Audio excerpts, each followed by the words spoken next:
One of my favorite stories in the Bible is in Luke chapter 18, where Jesus and Zacchaeus meet each other.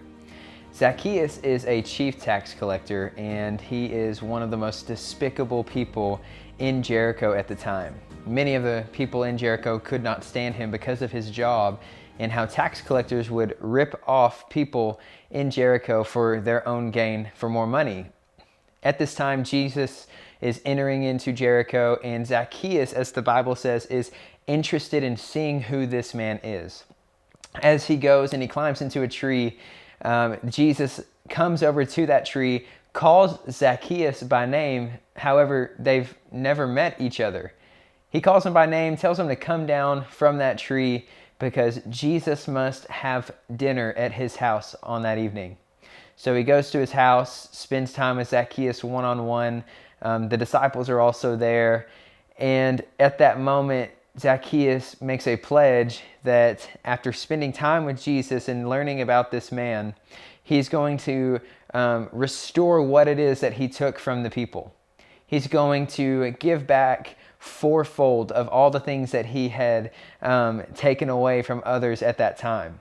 And Jesus' response is, "Today salvation has come to your house." I love this story because it is so authentic in a way that we see Jesus being personal. You may ask yourself, or others may ask you and you don't know the answer, why do you serve in kids ministry? Well, it's not for the best small group in the world. It's not for being able to preach the best sermons or lead kids in worship, even though all of that is awesome. The reason why we do NEXTGEN Ministry is because we care about and we value being personal to every single kid that walks through our doors. Now, being personal is very different than shallow, but if we're not careful, we can go down one of the two roads. See, shallow, it's something that can be dismissive, while personal is interested. Shallow is very quick, and it's just something that, when you're passing by, you talk to somebody, "Hey, how are you doing? Good to see you." While personal, it takes a lot of your time. It takes a lot of your effort. Shallow costs money. It's easy to buy something if they need it, but personal costs me. Shallow is something that we all need at times whenever we're not willing to sit down and have hour-long conversations. Or shallow might be we have spilled coffee in our lap and our kid had thrown a tantrum in the backseat of the car on the way to church, and yet we still get out, we come to the building, we step in a puddle of water while we're coming in. However, we still put a smile on our face and we're ready to make ministry happen. Shallow is needed sometimes, but personal is what makes the impact.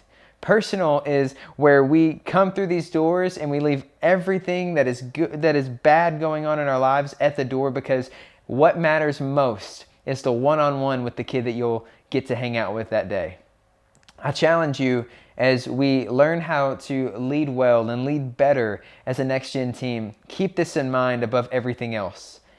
NEXTGEN Ministry is a win whenever personal is what the main focus is for each kid. What impact can you make in a kid's life that whenever they look back 20 years from now, they remember your name because you did these 5 things. You answered these 5 questions that we'll cover. You answered the questions of, do you know my name? Do you know what matters to me? Do you know where I live? Do you know what I've done? But most importantly, a question they don't even know they're asking you is, do you know what I can do? Being personal changes somebody's life. Being personal brought salvation to Zacchaeus' life. So I challenge you, as we do this journey together, as we grow more in our ministry of NEXTGEN, who can you be personal to every single Wednesday and every single Sunday?